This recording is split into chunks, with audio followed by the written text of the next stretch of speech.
दरम्यान एक breaking news येत आहे। संतोष देशमुख हत्या प्रकरणातील 6 आरोपींना 14 दिवसांची न्यायालयीन कोठडी सुनावण्यात आलेली आहे। न्यायमूर्ती सुरेखा पाटील यांनी याबाबतचा निर्णय दिलेला आहे। तर या प्रकरणामध्ये अटकेत असलेल्या 6 आरोपींना आता 14 दिवसांची न्यायालयीन कोठडी सुनावण्यात आलेली आहे। आणि याविषयी आपण अधिक माहिती घेऊया। प्रतिनिधी उदय नागरगोजे आपल्याला ताजे अपडेट्स देतात। उदय, नक्कीच गुरु, संतोष देशमुख यांच्या खून प्रकरणात जे 6 आरोपी पोलीस कोठडीमध्ये आहेत त्यांच्या कोठडीची मुदत आज संपत होती। यामध्ये सुदर्शन घुले, जयराम चाटे, महेश केदार, सुधीर सांगळे, सिद्धार्थ सोनवणे आणि यांचा समावेश होता। यांच्यासह अन्य एकाचा समावेश होता।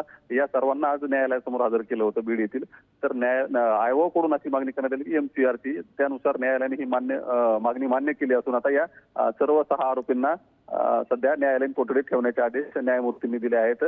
या दरम्यान आरोपींचे जे वकील होते त्यांनी आरोपींशी बोलायचे, त्यांच्या केसच्या संदर्भात यावर विनंती केली, ती न्यायालयानं मान्य केली आहे। गुरु, बरं, या सगळ्या आजच्या सुनावणी दरम्यान नेमकं काय काय झालं सविस्तर सांगा।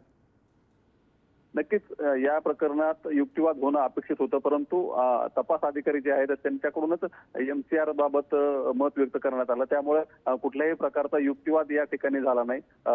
जे आयोगाने मत जे मांडलं होतं न्यायालयासमोर, त्यावर न्यायालयाने तातडीने निर्णय देत या 6 आरोपींना न्यायालयीन कोठडी सुनावली।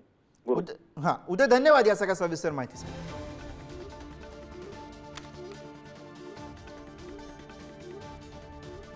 Thank you.